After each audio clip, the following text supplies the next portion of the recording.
यो everyone, कैसे हो तुम सब लेजेंड्स? देखो यार, मैंने अपनी सारी वीडियोस में देखा है कि तुम लोग वीडियो को हाइप और सपोर्ट नहीं करते। काफी बुरा लगता है।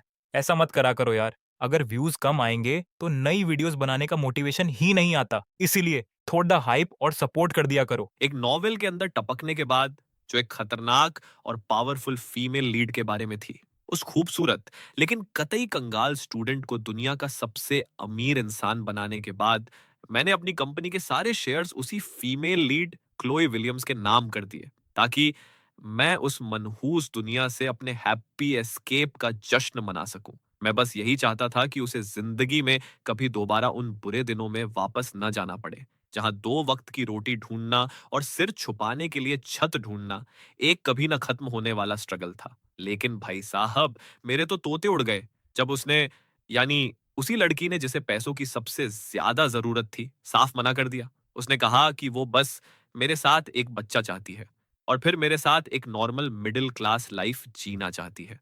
मैंने भी मुस्कुराकर हाँ कह दिया। लेकिन साला, उसी रात मैंने अपनी मौत का झूठा नाटक किया और वहां से 9-2-11 हो गया। उसका वो पहला प्यार बनकर, जो जवानी में ही बड़ी बेरहमी से मर गया था। पूरे 6 साल बाद मेरे सिस्टम ने एकदम हड़बड़ाते हुए मुझसे कांटेक्ट किया। होस्ट, ओरिजिनल मिशन की टारगेट ने मुझे आपके पास ये पूछने के लिए भेजा है कि क्या आप अपनी बेटी से मिलना चाहते हैं। उसका अभी अभी एक ऑपरेशन होने वाला है। मैंने बड़े कूल होकर जवाब दिया। मुझे यकीन नहीं हो रहा कि मुझे उस दुनिया को छोड़े सिर्फ 6 साल हुए हैं और क्लोई ने किसी और के साथ बच्चा भी पैदा कर लिया। इस पर सिस्टम ने एकदम पैनिक मोड में समझाया, अरे नहीं होस्ट, जिस रात आपने अपनी मौत का नाटक किया था, क्लोई का दिमाग पूरी तरह सनक गया था। इस दुनिया का बैलेंस बनाए रखने के लिए हमारे पास कोई रास्ता नहीं था सिवाय इसके कि हम आप दोनों के जेनेटिक मटेरियल को मिलाकर उसे एक बच्चा दे दें।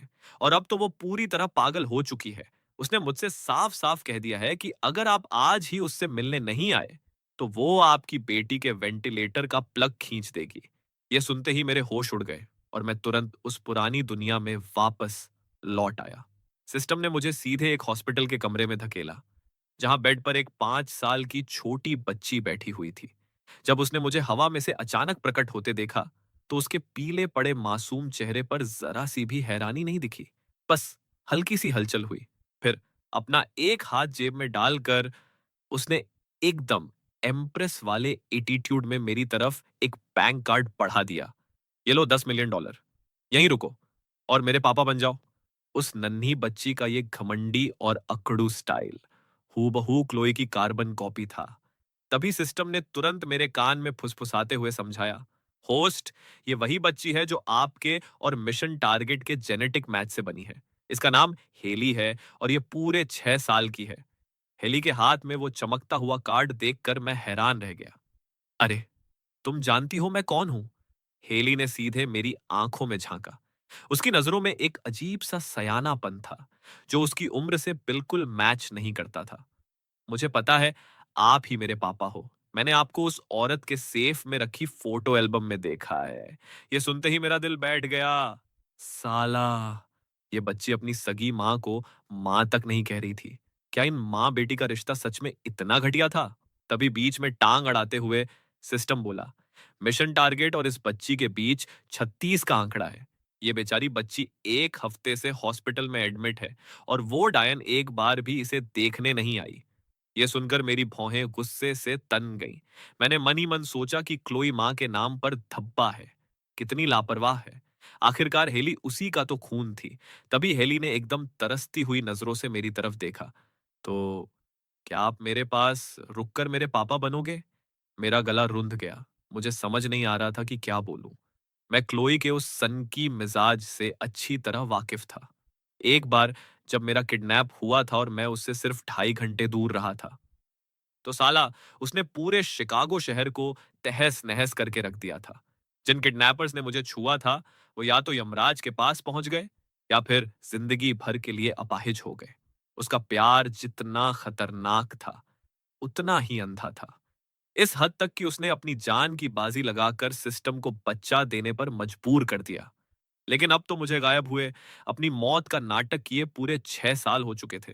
अगर मैं यहां रुकने के लिए हां कर देता, तो पक्का मेरा सामना क्लोई से हो जाता और मैं सोच भी नहीं सकता था कि वो सटकी हुई औरत मेरे साथ क्या हश्र करेगी। मेरी इस खामोशी को देखकर हेली की आंखों में अचानक एक खौफ और पैनिक तैर गया। क्या ये पैसे कम हैं? अगर 10 मिलियन कम है तो 100 मिलियन कैसा रहेगा? मैं आपको एक उधारी का पर्चा यानी आईओयू लिखकर दे सकती हूँ और जब मैं बड़ी हो जाऊंगी तो पाई पाई चुका दूंगी। ये बोलते बोलते हेली ने तुरंत एक कागज का टुकड़ा निकाला और उस पर धड़ाधड़ भार जीरो की लाइन लगा दी। जैसे ही वो मुझे उस पर साइन करने के लिए देने वाली थी, तभी एक नौकरानी कमरे में धड़धड़ाते हुए घुसी। उसके हाथ से दवा की कटोरी छूटी। उसने झपट कर वो पर्चा छीना और उसके चिथड़े चिथड़े करके डस्टबिन में फेंक दिए। बेबी जी, आप कितनी बुद्धू हो। ये साला 9,999वां ढोंगी है जिसने प्लास्टिक सर्जरी कराकर मिस्टर मिलर का चेहरा चुराया है ताकि आपको ठग सके। रुको, अभी इसकी पोल खोलती हूँ। इतना बोलकर वो चुड़ैल मुझ पर झपटी और मेरे बाल खींचने की कोशिश करने लगी।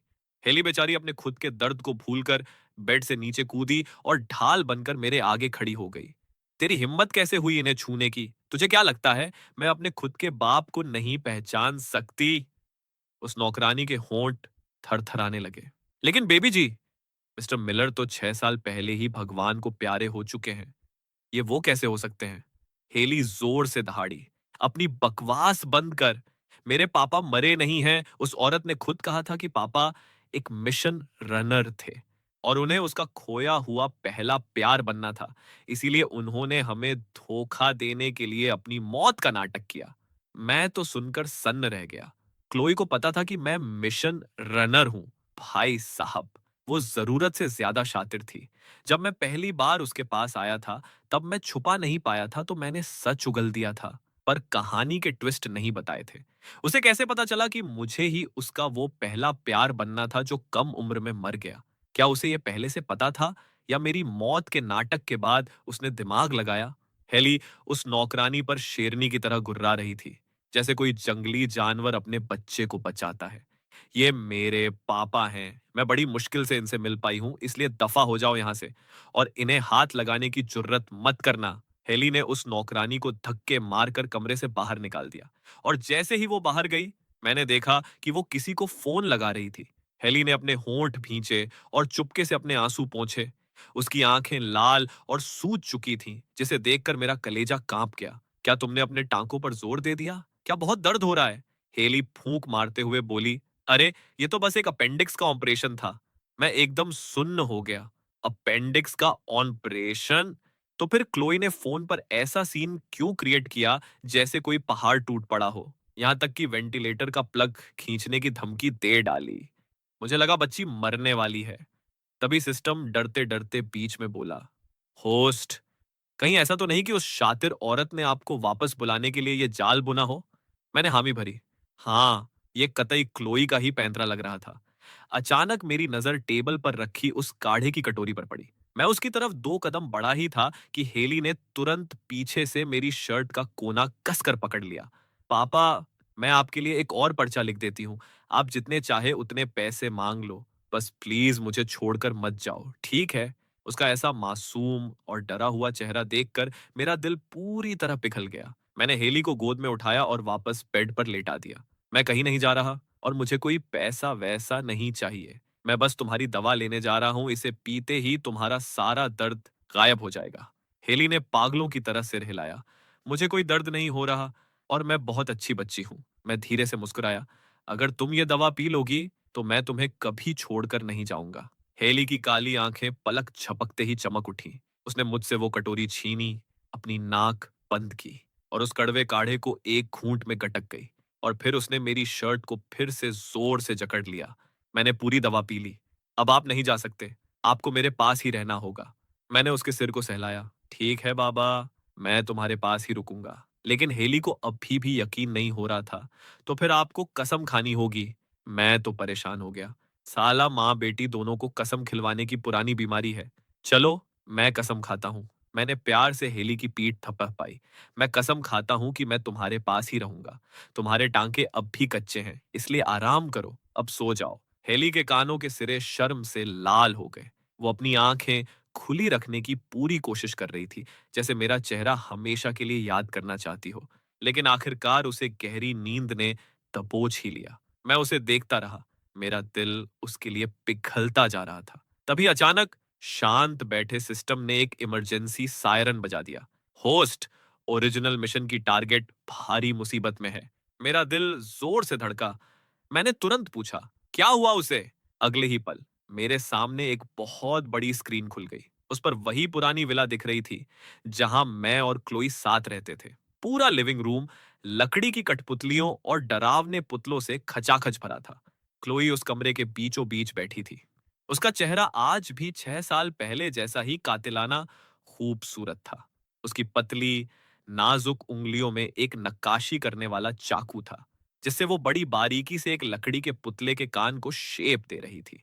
जैसे ही लकड़ी का आखिरी टुकड़ा फर्श पर गिरा, वो बुदबुदाई, ईथन, ये तुम्हारा 2019वां पुतला है। मैंने 6 साल तक हर एक दिन तुम्हारा रास्ता देखा है, पर तुम वापस क्यों नहीं आते? क्या मुझ में कोई कमी थी? तुम इतने बेरहम कैसे हो गए कि मुझे छोड़ दिया? क्लोई की आंखें एकदम सूनी थीं। जिन आंखों में कभी आसमान छूने की जिद थी, आज उनमें सिर्फ खौफनाक सन्नाटा और मायूसी भरी थी। मेरा कलेजा मुंह को आ गया जब मुझे वो पुरानी मुलाकात याद आई। उस साल उसके खुद के माँ बाप ने उसे घर से लात मारकर निकाल दिया था। कड़ाके की ठंड में उसने सिर्फ एक पतली सी शर्ट पहन रखी थी, जिस्म पर चोटों के निशान थे, और वो नंगे पैर समंदर की लहरों की तरफ खुदकुशी करने बढ़ रही थी। बिल्कुल आज की तरह तब भी उसकी आंखों की रोशनी बुझ चुकी थी। मैं ही था जिसने पागलों की तरह भागकर उसे लहरों से खींचा था और जबरदस्ती अपना कोट उसके कंधों पर डाला था। उसने फटी और भारी आवाज में मुझसे पूछा था कि मैंने उसकी जान क्यों बचाई। मैंने तब बड़े कैजुअल अंदाज में कह दिया था, क्योंकि मैं फ्यूचर देख सकता हूं। मुझे पता है कि तुम एक दिन दुनिया हिलाने वाली महान हस्ती बनोगी। वैसे मैं झूठ नहीं बोल रहा था, क्योंकि वो उस नोवेल की सबसे बड़ी विलेन थी। अगर वो इस बुरे वक्त से निकल जाती तो वो कहानी की हीरोइन से भी ज्यादा पावरफुल बनने वाली थी। क्लोई का शक करने का पुराना मिजाज था, फिर भी उसने मुझ पर भरोसा किया। इसके बाद मैंने पूरे 3 साल लगाकर उसे वो बेरहम, खतरनाक लेडी डॉन बनाया जिसके नाम से दुनिया कांपती है। और इसी के साथ मैं पूरी दुनिया की नजरों में उसकी इकलौती कमजोरी बन गया था। मैं अचानक ख्यालों से बाहर आया और देखा कि क्लोई ने वही चाकू उठाया और बिना हिचकिचाए अपनी उंगली काट ली और उस खून से पुतले के होंठों को रंगने लगी। वो मुस्कुराई। मेरा ईथन कितना हैंडसम है, पर अफसोस, चाहे ये पुतला कितना भी असली लगे, ये मेरा असली ईथन तो नहीं है। मेरा बदन कांप उठा और जब मैंने कमरे पर नजर दौड़ाई तो साला मेरा खून जम गया। वो पूरी विला मेरे जैसे दिखने वाले पुतलों से पटी पड़ी थी। वो इतने असली लग रहे थे कि साफ दिख रहा था कि क्लोई ने उनके पीछे अपना पूरा पागलपन निचोड़ दिया है। 6 साल बाद वो औरत पहले से कहीं ज्यादा साइको हो चुकी थी। तभी सिस्टम ने मुझे याद दिलाया, होस्ट, जब से आप गए हो, ये मैडम दिन रात इन पुतलों के साथ खुद को कमरे में बंद रखती हैं। एक पल के लिए भी दूर नहीं होती। यहाँ तक कि जब ये इतनी बीमार थीं कि खून की उल्टियां कर रही थीं, तब भी ये रातों रात भागकर यहाँ आ गई। मैंने अपने होंठ भींचे। मेरे अंदर एक भयंकर गिल्ट, यानी पछतावे की लहर दौड़ गई। इसी बीच विला के मेन दरवाजे पर एक दस्तक हुई। मैडम मिसेस डेविस का आपसे कांटेक्ट नहीं हो पा रहा था, तो उन्होंने एक मैसेज भिजवाया है। हॉस्पिटल में छोटी बेबी के साथ एक और आदमी आया है जो बिल्कुल मिस्टर मिलर जैसा दिखता है। इस बार उसने बेबी को पूरी तरह बहला लिया है और बेबी उसे पापा पापा बुला रही है। मुझे लगता है ऑपरेशन के बाद वो मिस्टर मिलर को मिस कर रही हैं। मुझे डर है कहीं वो ठगी ना जाए। आपको शायद एक बार जाकर देख लेना चाहिए। इस दखलंदाजी से चिढ़कर क्लोई की त्योरियां चढ़ गईं। वो जिसे चाहे अपना बाप बुलाए, अगर उसे जाना है तो जाए। हमारी एनिवर्सरी के दिन मुझे और ईथन को डिस्टर्ब मत करो। ये सुनकर बटलर ने एक बेबस ठंडी सांस भरी और बिना कुछ बोले चला गया। मेरी उलझन और ज्यादा बढ़ गई। साला, क्लोई का हेली की तरफ इतना घटिया रवैया क्यों था? इन दोनों के बीच ऐसा क्या रायता फैला था? मैंने दोबारा स्क्रीन की तरफ देखा। क्लोई पुतले को घूर रही थी। उसकी आंखों में कभी न खत्म होने वाला दर्द और अकेलापन था। I am sorry Ethan. क्या मैं अभी थोड़ा ज्यादा चिल्ला दी? क्या मैंने तुम्हें डरा दिया? ईथन, मुझे तुम्हारी बहुत याद आती है। तुम कब वापस आओगे मुझसे मिलने? मैंने अनजाने में अपनी सांसें रोक ली, इस डर से कि कहीं वो मेरा एहसास न कर ले। मैंने सिस्टम से पूछा, क्लोई थोड़ी पागल तो लग रही है, पर भली चंगी जिंदा है। तुम तो कह रहे थे वो मुसीबत में है। तुम्हारा क्या मतलब था? इससे पहले कि सिस्टम कुछ बोलता, स्क्रीन पर अचानक खून की एक गहरी लकीर उभरी। क्लोई ने बिना सोचे समझे अपनी कलाई काट ली थी और बड़े ठंडे अंदाज में अपने खून को उस लकड़ी के पुतले में समाते हुए देख रही थी। मेरी आंखें फटी की फटी रह गईं। ये क्या पागलपन है? क्या ये मरना चाहती है? सिस्टम बोला, होस्ट, ये एक टोटका है। कहा जाता है कि अगर शादी की सालगिरह पर कोई अपना खून पुतले पर चढ़ाए तो उसके पार्टनर की आत्मा उसमें आ जाती है। वो शायद इसी खौफनाक तरीके से आपको वापस बुलाने की कोशिश कर रही है। मैंने अपने दांत भींचे। साली पूरी साइको है। विला के आसपास इस वक्त कोई नौकर चाकर नहीं था। उसने बटलर को पहले ही भगा दिया था। कलाई का कट बहुत गहरा था। अगर ऐसा ही चलता रहा तो वो सचमुच आज ही दम तोड़ देगी।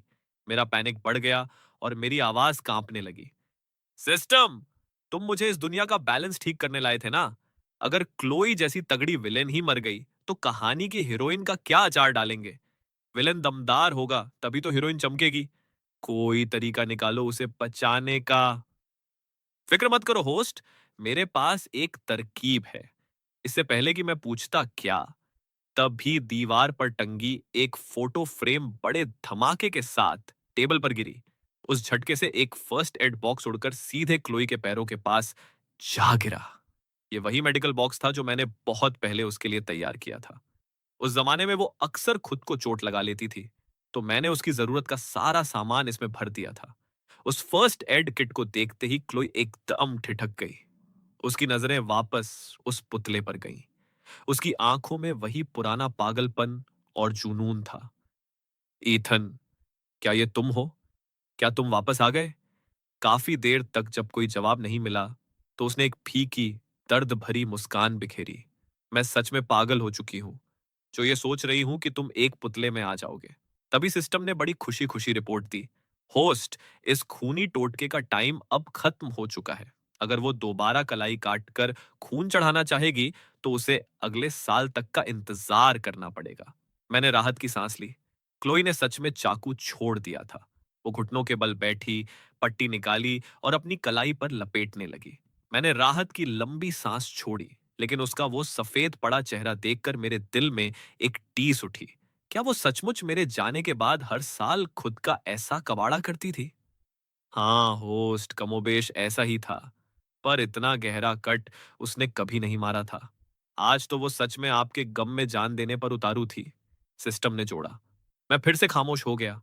गिल्ट का बोझ और बढ़ गया। सिस्टम ने स्क्रीन गायब कर दी और मेरा ध्यान वापस हॉस्पिटल के कमरे पर आया। मेरे बगल में हेली गोल मटोल होकर सोई हुई थी। मेरा दिल फिर से पिघल गया। ये सचमुच क्लोई और मेरा ही अंश थी, यहां तक कि इसकी शक्ल भी मुझसे मिलती थी। मैं मुस्कुरा पड़ा।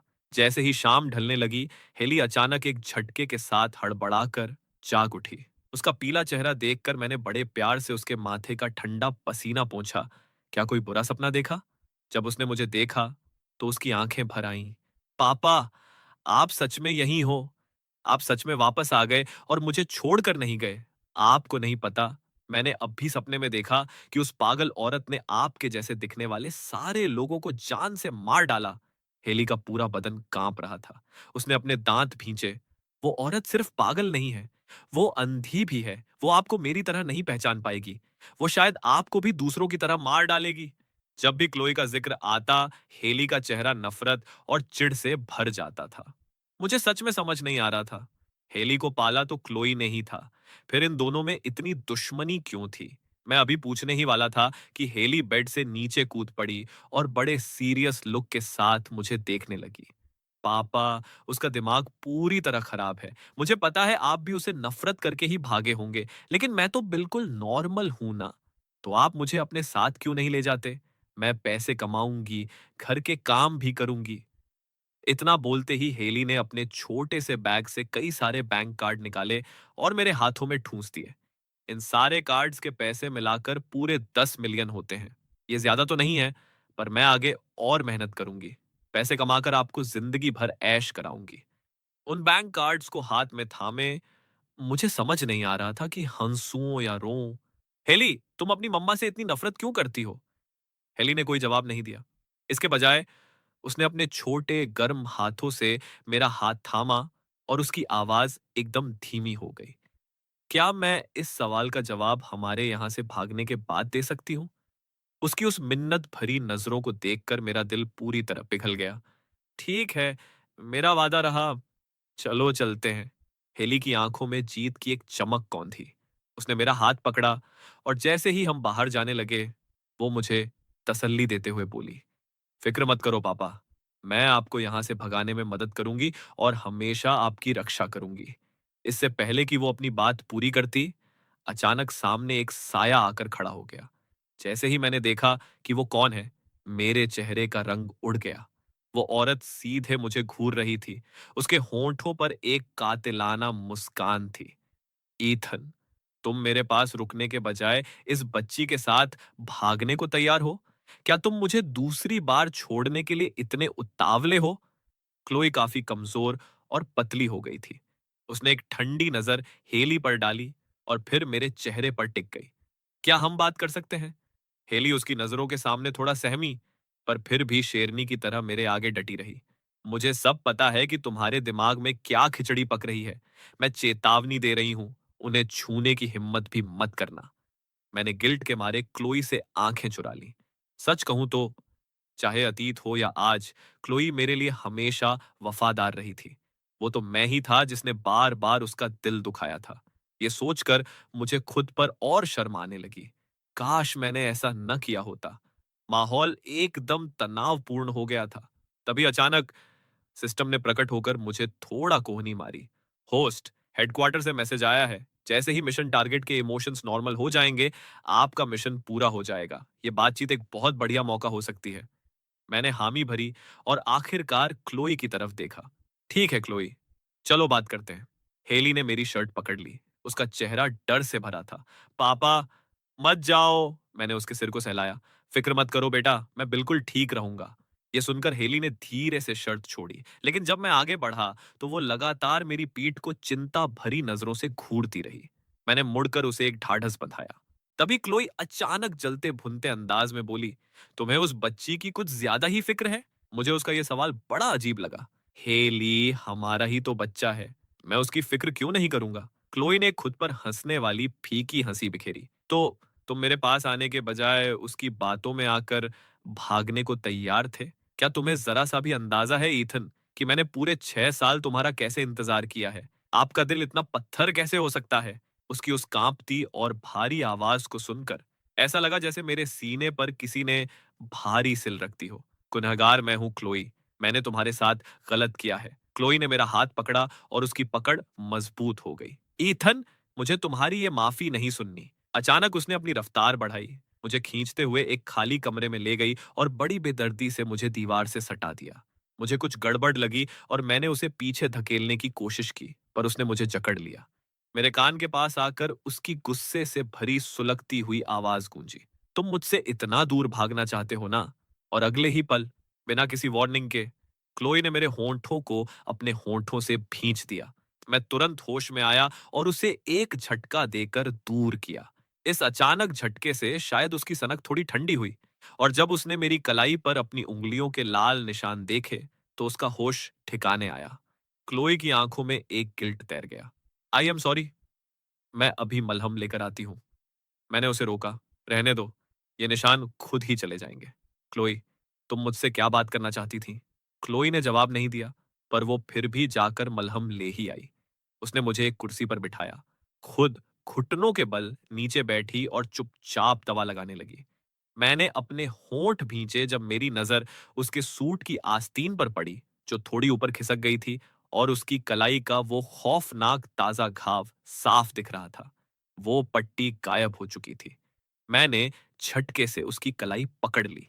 क्लोई की आंखें घबराकर घूमी और उसने तुरंत आस्तीन नीचे कर ली। कुछ नहीं है, बस ऐसे ही कट गया। उसके इस कैजुअल टोन को सुनकर मुझे अचानक भयंकर गुस्सा आ गया। क्लोई, क्या तुम्हें अपनी जान की रत्ती भर भी परवाह है या नहीं? क्लोई को उम्मीद नहीं थी कि मैं उस पर ऐसे चिल्लाऊंगा। वो एक पल के लिए ठिठकी, फिर धीरे से मुस्कुराई। ईथन, क्या तुम्हें सचमुच मेरी इतनी फिक्र हो रही है? मैंने पलटकर कहा। तुम्हें क्या लगता है? सिर्फ इसलिए कि मैं आस-पास नहीं हूं, तुम अपना ख्याल रखना भी भूल जाओगी? मैं उसे गुस्से में डांट रहा था, पर जैसे ही आंखें मिली, मैं थम गया। क्लोई की आंखें लाल थीं, पर होठों पर एक सुकून भरी मुस्कान थी। तुम तब इतनी बेरहमी से छोड़ गए थे, मुझे लगा तुम्हें कभी मुझ पर तरस नहीं आएगा। उसके शब्द मेरे गले में अटक गए। आखिरकार मैंने हार मान ली। मैंने कभी नहीं कहा कि मुझे तुम्हारी परवाह नहीं है। इतना कहकर मैं उठा, कमरे में से एक पट्टी ढूंढी और उसके घाव पर दोबारा लपेट दी। इस डर से कि वो इसे फिर से न उतार दे, मैंने उसमें दो मजबूत गांठें मार दी। इसे उतारना मत, समझी? क्लोई ने अपना सिर झुकाया और धीरे से बुदबुदाई। मुझे पता है, मेरे पास तुम्हारे लिए कुछ है। उसने अपनी जेब से एक ब्रेसलेट निकाला और मेरी कलाई पर पहना दिया। ये तुम्हारे लिए बहुत कीमती था ना? जिस दिन तुम गए थे, ये गलती से समंदर में गिर गया था। मैंने इसे ढूंढ निकाला और तब से संभाल कर रखा है। ये मेरे साथ पूरे 6 साल से तुम्हारा इंतजार कर रहा था। मैं अपना हाथ उठाया और उसे देखता ही रह गया। बिल्कुल सन्न। साला, ये मेरी असली दुनिया का, मेरी माँ का ब्रेसलेट था। 6 साल पहले, जिस दिन मैंने मौत का नाटक किया था, सिस्टम ने मुझसे कहा था कि सुसाइड सीन क्रिएट करने के लिए एक सूटकेस समंदर में फेंक दो। मैं इतनी हड़बड़ी में था कि ये ब्रेसलेट उसी में छूट गया था। जब मैं अपनी असली दुनिया में लौटा और देखा कि वो गायब है, तो मैं महीनों रोया था। मैंने कभी नहीं सोचा था कि ये ब्रेसलेट मुझे दोबारा मिलेगा। मैंने क्लोई को कभी नहीं बताया था कि ये मेरे लिए कितना खास है। फिर भी वो न जाने कैसे समझ गई थी। मेरी इस हैरानी को देखकर क्लोई ने नजरें झुकाई और हल्की सी मुस्कान के साथ बोली, तुमने मुझे 6 साल के लिए लावारिस छोड़ दिया, फिर भी साला, मैं चाहकर भी तुमसे नफरत नहीं कर पाती। यहां तक कि ये जानते हुए भी कि आपकी हर अच्छाई सिर्फ आपके मिशन का हिस्सा थी, मैं फिर भी तुम्हारे प्यार में पूरी तरह अंधी हो गई। इतना बोलने के बाद क्लोई ने अपनी आंखें मूंद ली और दो बूंद आंसू उसके गालों पर ढलक गए। ईथन, क्या मैं वाकई बहुत बड़ी गधी हूँ? कॉलेज खत्म होने के 2 साल के अंदर ही उसने अपने दम और तिकड़मों से खुद को विलियम्स खानदान की एक लाचार बच्ची से बदलकर शहर की सबसे खूंखार और रईस सीईओ क्लोई विलियम्स बना लिया था, जिससे दुनिया कांपती थी। मेरे सीने में एक असहनीय और तेज दर्द सा उठा। उसके पास दुनिया की सारी दौलत और ताकत थी। हर कोई उसकी कामयाबी से जलता था। और आज वही औरत मेरे सामने जरा सी भीख जैसी मोहब्बत के लिए गिड़गिड़ा रही थी। मैंने अनजाने में अपना हाथ उठाया और उसके गालों से आंसू पोंछ दिए। क्लोई, तुम सचमुच बहुत बड़ी बुद्धू हो। इन पिछले 6 सालों में तुमने बहुत कुछ झेला है ना? क्लोई ने अपना चेहरा दूसरी तरफ घुमा लिया। मुझे तुम्हारी ये हमदर्दी और माफी नहीं चाहिए। वो रुकी, फिर उसकी आंखों में एक अजीब सी चमक उभरी। क्या तुम मेरे पास हमेशा के लिए रुक सकते हो? मैं फिर से खामोश हो गया। सिस्टम ने मुझसे वादा किया था कि मिशन पूरा होते ही वो मुझे मेरी असली दुनिया में बेशुमार दौलत के साथ वापस भेज देगा। तो शुरुआत में तो क्लोई की तरफ मेरा हर कदम सिर्फ मिशन का एक हिस्सा था। यहाँ तक कि जब मेरे दिल में सच में फीलिंग्स आई, तब भी मैं नहीं रुका। आखिरकार लोग बदल जाते हैं। कौन गारंटी दे सकता है कि सालों बाद भी क्लोई मुझे ऐसे ही पागलों की तरह चाहेगी? जब बात पैसों और लाइफ की हो, तो मैं अपने हाथ की चीज पर ज्यादा भरोसा करता हूँ। इससे पहले कि मैं कुछ बोल पाता, कमरे के बाहर से एक जोरदार चीख गूंजी। मैं तुम्हें इसके पास कतई नहीं रुकने दूंगी। दरवाजा धड़धड़ाते हुए खुला और हेली अंदर घुस आई। वो क्लोई की तरफ उंगली उठाकर चिल्लाई, मुझे सब पता है तुम क्या चाल चल रही हो। बिसाइड्स, ये मेरे पापा हैं, वो तुम्हारे पास क्यों रुके? वो मेरे साथ यहाँ से जाएंगे। क्लोई की त्योरियां चढ़ गईं और वो ठंडे लहजे में तुनक कर बोली, ये मेरे पति हैं, वो तुम्हारे साथ क्यों जाएं? हेली ने भी पलटकर ताना मारा, 6 साल पहले भी इन्हें आपकी कोई जरूरत नहीं थी। इन शब्दों ने क्लोई के कलेजे को छलनी कर दिया। उसकी काली आंखों में एक खौफनाक तूफान सा उमड़ पड़ा। एक बार दोबारा बोलियो साले। माहौल को बिगड़ते देख मैंने तुरंत झपट कर हेली का मुंह बंद कर दिया और डांटा, बस, बहुत हुआ तुम दोनों का, चुप हो जाओ एकदम। मैंने उन दोनों को अलग किया और कुछ देर शांत बैठने को कहा। तब जाकर कमरे का वो गर्मा गर्म माहौल थोड़ा ठंडा हुआ। मैंने अपनी चाय पर फूंक मारी, एक छोटा सा घूंट लिया और देखा कि हेली तिरछी नजरों से चोर की तरह मुझे ताक रही थी।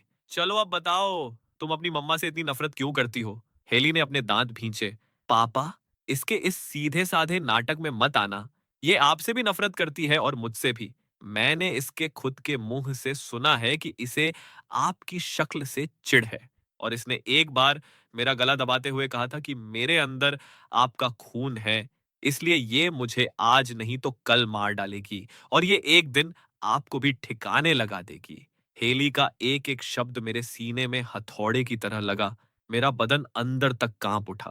मुझे पता था क्लोई साइको है, पर साला वो इतनी पागल होगी कि अपने ही सगे बच्चे को जान से मारने की सोचेगी, ये अंदाजा नहीं था। क्लोई ने एक ठंडी हंसी बिखेरी। हेली मिलर, मुझे लगता है तुम्हें झूठ बोलने का चस्का लग गया है। मैंने भला कब ऐसी बकवास की? हेली ने तुरंत पलटवार किया। जो कह रही हूं कतई सच कह रही हूं। क्या वो भी सच है जब तुमने मेरे जूतों में कीलें ठूंसी थीं और अपनी वाइन में एंटीबायोटिक्स मिलाई थी? भाई साहब, इन दोनों की बातें सुनकर मुझे हार्ट अटैक आने ही वाला था। मैंने तुरंत पैनिक में आकर सिस्टम को पुकारा। सिस्टम, साले जल्दी कर, किसी पागल खाने का नंबर लगा। इन दोनों माम बेटी को तुरंत भर्ती कराना पड़ेगा। सिस्टम एक्टिव हुआ, अपनी फाइल्स खंगालियों और फिर बोला, अरे होस्ट, ये तो पूरा का पूरा एक भयंकर मिसअंडरस्टैंडिंग, यानी गलत फहमी का रायता फैला है। फिर सिस्टम के रिकॉर्ड से मुझे असली कहानी का पता चला। उनके पूरे सर्कल में सब जानते थे कि क्लोई मुझसे पागलों की तरह प्यार करती थी। 6 साल पहले जब मैं मरा, तो न जाने कितने छर्रे प्लास्टिक सर्जरी कराकर मेरे जैसा चेहरा लेकर उसके पास आ गए। क्लोई का दिमाग पहले ही हिला हुआ था। इन बहरूपियों ने उसे पूरी तरह पागल कर दिया। आखिरकार तंग आकर उसने उन सबको उठवाया और अफ्रीका के कोयले की खदानों में मजदूरी करने भेज दिया। उसने तब गुस्से में कहा था कि अगर दोबारा मेरे जैसी शक्ल वाला कोई आसपास दिखा, तो वो उसे जिंदा नहीं छोड़ेगी। पर 3 साल की नन्ही हेली के कानों में वो बात उल्टी पड़ गई। उसने गलत समझ लिया कि क्लोई मुझसे इतनी नफरत करती है कि मुझे मारना चाहती है। ये सोचकर कि क्लोई ने ही मुझे भगाया है, हेली ने बदला लेने के लिए अपनी मां के जूतों में कीलें लगा दी। किस्मत खराब थी। क्लोई ने उसे रंगे हाथों पकड़ लिया और हेली की कायदे से कुटाई हो गई। फिर भी बाज ना आते हुए हेली ने दूसरी बार बड़ा चांस लिया और क्लोई की वाइन में एंटीबायोटिक्स मिला दी और फिर पकड़ी गई। क्लोई ने गुस्से में आग बबूला होकर हेली का कॉलर पकड़ा और चिल्लाई, अगर तेरे अंदर तेरे बाप का खून ना होता तो मैं तेरा काम तमाम कर देती। हेली का दम घुट रहा था। उसने पूरी बात नहीं सुनी, बस टूटे फूटे शब्द सुने और उसके दिमाग में फिर से रायता फैल गया। और साला, ये गलतफहमी पूरे 6 साल तक खिंचती चली आई। मैंने सिस्टम का पूरा किस्सा उन दोनों के सामने उगल दिया और दोनों सन्न रह गई। तो भाई साहब, ये सिर्फ एक मामूली सी गलतफहमी थी। अब आया दिमाग में। दोनों ने बड़ी अजीब सी शक्ल बनाकर कहा, ओह, मेरी तो बोलती बंद हो गई। मेरा इन दोनों सनकियों से बात करने का मूड कतई खत्म हो गया। इसलिए मैं जाने के लिए मुड़ा, पर तुरंत ही दोनों तरफ से एक एक हाथ ने मुझे दबोच लिया। हेली तुरंत चहकी, जो भी हो, पापा का सगा खून तो मैं हूं ना, तो पापा मेरे साथ रहेंगे। क्लोई ने पलट कर जवाब दिया, ये मुझे पहले मिला था, ये मेरे साथ रहेगा। इन दोनों को फिर से भिड़ते देख मैंने बीच बचाव किया, इस बारे में बाद में बात करेंगे, पहले मुझे भूख लगी है। इतना सुनते ही क्लोई ने तुरंत अपनी सेक्रेटरी को फोन घुमाया और पास के सबसे आलीशान रेस्टोरेंट में टेबल बुक करवा दी। डिनर टेबल पर क्लोई लगातार मेरी प्लेट में खाना ठूंसे जा रही थी। ईथन, तुम इन 6 सालों में कितने सूख गए हो? ये बहुत टेस्टी है, थोड़ा और खाओ। और हेली बगल में खड़ी होकर पागलों की तरह मेरे लिए ड्रिंक्स डाले जा रही थी। टेबल पर 20 अलग अलग तरह के जूस और कोल्ड ड्रिंक्स का मेला लग गया था। मुझे समझ नहीं आ रहा था कि कहां से शुरू करूं। क्लोई ने हेली को घूरा और मेरी प्लेट में और तेजी से खाना भरना शुरू कर दिया। हेली भी कहां पीछे रहने वाली थी, उसने और रफ्तार से ग्लास भरने शुरू कर दिए। मैंने चिढ़कर अपनी चॉपस्टिक्स पटकी और इस माँ बेटी की जोड़ी को प्राइवेट रूम से बाहर भगा दिया। अगर तुम दोनों में इतनी ही चर्बी चढ़ी है, तो जाओ, बाहर जाकर ग्राउंड के चक्कर काटो। मेरा गुस्सा देखकर वो बड़ी वाली और छोटी वाली दोनों अपना सिर झुकाकर चुपचाप बाहर निकल गई। कमरे में आखिरकार शांति हुई। मैंने अभी मुंह में एक निवाला डाला ही था कि सिस्टम फिर से टपक पड़ा। होस्ट, सुन रहे हो क्या? एक खबर है, समझ नहीं आ रहा कि ये अच्छी है या बुरी। मैंने हूं करके हामी भरी। मैंने पूरा कैलकुलेशन किया है। मिशन टारगेट का दिमाग अभी तो शांत है, पर अगर आप यहां से खिसके तो वो फिर से पागल हो जाएगी। तो मेरे हाथ में चॉपस्टिक्स रुक गए। तो तुम चाहते हो कि मैं यहीं रुक जाऊं? बिल्कुल सही होस्ट। मैंने एक ठंडी सांस भरी और अपना सबसे बड़ा डर सामने रखा। अगर मैं यहां रुक भी जाऊं और फ्यूचर में क्लोई का मन बदल गया और मुझे अपने फैसले पर पछतावा हुआ, तो क्या तब मेरे पास यहां से भागने का कोई रास्ता होगा? इस बार सिस्टम की बोलती बंद हो गई। उसकी ये खामोशी ही मेरा जवाब थी। मैंने अपना सिर झटका। मेरी भूख प्यास कतई गायब हो चुकी थी।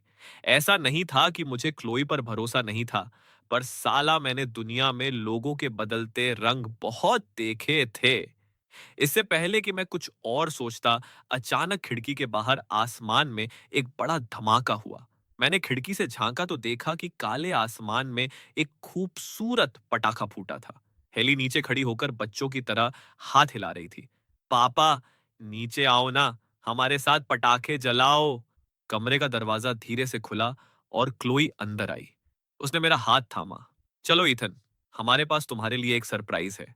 इससे पहले कि मैं कुछ समझ पाता, क्लोई मुझे नीचे खींच ले गई। हेली ने एक खाली जगह ढूंढी, एक लंबी माचिस की तीली निकाली और मेरे हाथ में थमा दी। पापा, आप जलाओ। क्लोई ने मुस्कुराते हुए सिर हिलाया। मैंने माचिस जलाई, फ्यूज को आग दी और उनके साथ 2 कदम पीछे भागा। एक रॉकेट आसमान में गया और एक बहुत बड़े दिल की शेप में फूट गया। मेरे चेहरे पर अपने आप एक मुस्कान आ गई। जब मेरा ध्यान गया तो मैंने देखा कि क्लोई भी दिल से मुस्कुरा रही थी। मैं थोड़ा खो सा गया। आखिरी बार मैंने उसे इतना खुश हमारी शादी की रात देखा था, जब उसने मुझे गले लगाकर फुसफुसाया था, ये कितना अच्छा है ना, मुझे फिर से एक फैमिली मिल गई। जब तक मैं दोबारा होश में आता, क्लोई मेरे गालों से आंसू पोंछ रही थी। अरे, तुम रो क्यों रहे हो? हेली पास आई और मेरी बांह पकड़कर लटक गई। पापा, क्या आप मेरे सरप्राइज से इमोशनल हो गए? मत रो ना, मेरा दिल दुखता है। क्लोई ने उसे धीरे से धक्का दिया। चल हट यहां से, तेरे पापा मेरे चक्कर में इमोशनल हुए हैं। हेली ने मुंह बनाया। ये डिजाइन मैंने बनाया था। क्लोई ने एक नजर डाली। पर पैसे तो मैंने दिए थे ना। हेली चिढ़ गई। तुम्हें क्या लगता है, सिर्फ पैसे होने से तुम महान बन गई? मैं तुमसे ज्यादा कमा कर दिखाऊंगी। मैंने एक ठंडी सांस भरी, हेली के बाल संवारे और क्लोई के गाल को छुआ। चलो बस भी करो, मैं तुम दोनों की वजह से इमोशनल हुआ था। हेली ने क्लोई को घूरा और मुंह फुलाकर मुड़ गई। क्लोई ने उसे भाव नहीं दिया और मेरे आंसू पोंछती रही। हालांकि ये दोनों आज भी उतनी ही सनकी थीं, पर मुझे लगा कि इनके बीच की कड़वाहट थोड़ी कम हुई है और फिलहाल के लिए इतना काफी था। उसी शाम मैं उन दोनों के साथ उनके नए घर आ गया। क्लोई ने थोड़े शर्माते हुए बताया कि पुराना विला कुछ चीजों से भरा पड़ा है, इसलिए वहां रहना ठीक नहीं था। मेरे होंठ फड़फड़ाए। मुझे अच्छे से पता था कि वो चीजें और कुछ नहीं, बल्कि मेरे पुतलों का ढेर थी। ये नया विला क्लोई ने मेरे 6 साल पहले जाने के बाद खरीदा था। हालांकि घर नया था, पर इसके अंदर का सारा फर्नीचर और सजावट हूबहू पुराने विला जैसी ही थी। मुझे नहीं पता कि क्लोई पुरानी यादों में जी रही थी या खुद को यह दिलासा दे रही थी कि मैं अभी भी उसके साथ हूं। विला में सबसे बेस्ट व्यू वाला कमरा खाली छोड़ा गया था। क्लोई धीरे से बोली, ये खास तुम्हारे लिए रखा था। इसकी सजावट कतई तुम्हारे फेवरेट स्टाइल की है, क्योंकि मुझे अंदर से फील हो रहा था कि तुम एक दिन पक्का लौटोगे। ये सुनकर मेरा दिल फिर से भर आया। मेरा इतने लंबे समय तक इंतजार करने के लिए शुक्रिया। सोने से पहले क्लोई और हेली दोनों मेरे साथ ही सोने की जिद पर अड़ गईं। गिल्ट के मारे मैं भी मान गया। आधी रात को उन दोनों के बीच लेटे हुए मैं करवटें बदल रहा था। मेरा दिल ऐसा लग रहा था जैसे शहद में डूबा हो, पर फिर भी वहां से भागना चाहता हो। ये एक ऐसा सुकून और अपनापन था जो मुझे जिंदगी में कभी नहीं मिला था, और मेरा मन इसे पाने के लिए तरस रहा था। पर जितना सुकून मिल रहा था, उतना ही मेरा डर बढ़ रहा था। मैं काफी देर तक अपने विचारों से लड़ता रहा और आखिरकार तंग आकर मैंने सिस्टम को पुकारा। सिस्टम साले, मुझे यहां से उठा ले। होस्ट, क्या आप कतई श्योर हो? मैंने सिर हिलाया, फिर उठा और खिड़की की चौखट पर पैर रख दिया। ये 5वीं मंजिल थी। यहां से गिरकर या तो राम नाम सत्य होना था या फिर कोमा में जाना तय था। जब मेरा फिजिकल शरीर इस दुनिया में खत्म हो जाएगा, तो चाहे क्लोई कितनी भी पागल हो, उसे सच स्वीकार करना ही पड़ेगा। पहली बार मुझे सिस्टम की उस रोबोटिक आवाज में भी थोड़े इमोशंस सुनाई दिए। होस्ट, आपका दिमाग कतई ठिकाने पर है। अगर ऐसा है, तो मैं आपके फैसले की इज्जत करता हूं। शुक्रिया। मैं मुस्कुराया, अपनी बाहें फैलाईं और जैसे ही आगे झुकने लगा, तभी अचानक मेरी पिंडली पर एक ठंडी छुआन महसूस हुई। मैंने झटके से पीछे देखा। क्लोई ने मेरा पैर पकड़ रखा था और वो धीरे से मुस्कुरा रही थी। इथन, ये तीसरी बार है। क्लोई ने मुझे नीचे खींचा और घसीटते हुए एक दूसरे कमरे में ले गई, जहां एक भी खिड़की नहीं थी। उनकी आंखों में वो गहरी निराशा देखकर मैंने अपने होंठ भींचे। मुझे समझ नहीं आ रहा था कि क्या सफाई दूं। काफी देर के सन्नाटे के बाद क्लोई अचानक बोली, मुझे पता है, तुम्हें डर है कि फ्यूचर में मैं बदल जाऊंगी और तुम्हें निराश करूंगी। तुम्हें डर है कि तुम अपनी असली दुनिया की ऐश छोड़कर यहां रुकोगे और बाद में पछताओगे, है ना? मैंने धीरे से सिर हिलाया। पर भाई साहब, इस बार क्लोई भड़की नहीं। इसके बजाय उसने मेरा हाथ पकड़ा और बड़े प्यार से बोली, इसका तो बहुत सीधा सा इलाज है। क्यों ना मैं भी तुम्हारे साथ तुम्हारी दुनिया में चलूं? मैंने चौंक कर ऊपर देखा। क्लोई अपनी ही धुन में बोलती गई, मैं अंदाजा लगा सकती हूं कि तुम्हारे इस सिस्टम ने तुम्हें इतना पैसा तो दिया ही होगा जो कई जन्मों तक खत्म न हो। तो मेरा खर्च उठाना तुम्हारे लिए बड़ी बात नहीं है। और हाँ, अगर तुम चाहो तो उस छोटी नौटंकी को भी साथ ले चल सकते हो। अगर तुम मुझे वहां बिजनेस शुरू करने दोगे, तो मैं तुम्हें ताबड़तोड़ रिजल्ट लाकर दिखाऊंगी। मुझे अपनी काबिलियत पर पूरा भरोसा है। और अगर तुम नहीं चाहते कि मैं बिजनेस करूं, क्योंकि तुम्हें डर है कि अमीर होकर मैं बदल जाऊंगी, तो मैं बस 24 घंटे तुम्हारे पैर दबाऊंगी और तुम्हारी सेवा करूंगी। जो हाथ मेरा हाथ थामे था वो हल्का सा कांप रहा था। वो मेरी तरफ मिन्नत भरी नजरों से देख रही थी। तो प्लीज मुझे छोड़कर मत जाना, ठीक है? भाई साहब, ये वो ट्विस्ट था जो मेरी स्क्रिप्ट में कहीं नहीं था। पर जो सबसे बड़ा झटका था, वो ये कि साला सिस्टम भी मान गया। कोई दिक्कत नहीं है होस्ट। हेडक्वार्टर ने कहा है कि जब तक मिशन टारगेट का दिमाग शांत है, इस बात से कोई फर्क नहीं पड़ता कि वो किस दुनिया में है। चूंकि आप इनका पूरा खर्चा उठाने वाले हो, तो मैं आपके लिए डबल बोनस के लिए अप्लाई कर दूंगा। बस इसे दोबारा पागल मत होने देना होस्ट। बाकी सब मुमकिन है। मैंने खुद को संभाला, अपने सामने खड़ी उस बेबस और उदास क्लोई को देखा और धीरे से सिर हिलाकर हामी भर दी। अगले दिन जब हेली ने सुना कि वो मेरे साथ मेरी दुनिया में जा रही है, तो वो खुशी के मारे उछलने लगी। क्लोई ने अपनी त्योरियां चढ़ाई और मुझसे मजाक में कहा, क्यों ना इस लड़की को यहीं छोड़ दें? इसकी शक्ल देखकर ही चिढ़ होती है। हेली आगब बूला हो गई। एक बार दोबारा बोलियो साले। इन दोनों को फिर से बकवास शुरू करते देख मैंने तुरंत टोका, चलो चुपचाप अपना अपना सामान पैक करो। अगर देर हुई तो मैं किसी को भी साथ नहीं लेकर जाऊंगा। इतना सुनते ही दोनों शांत हो गईं और अपना बैग पैक करने भाग गईं। मैंने अपने हाथ बांधे और मेरे होठों पर अपने आप एक मुस्कान तैर गई। ऐसा लग रहा था कि इन दोनों मां बेटी के झगड़े को पूरी तरह सुलझाना अभी दिल्ली दूर है। पर शुक्र है कि अब हमारे पास जिंदगी भर का वक्त था।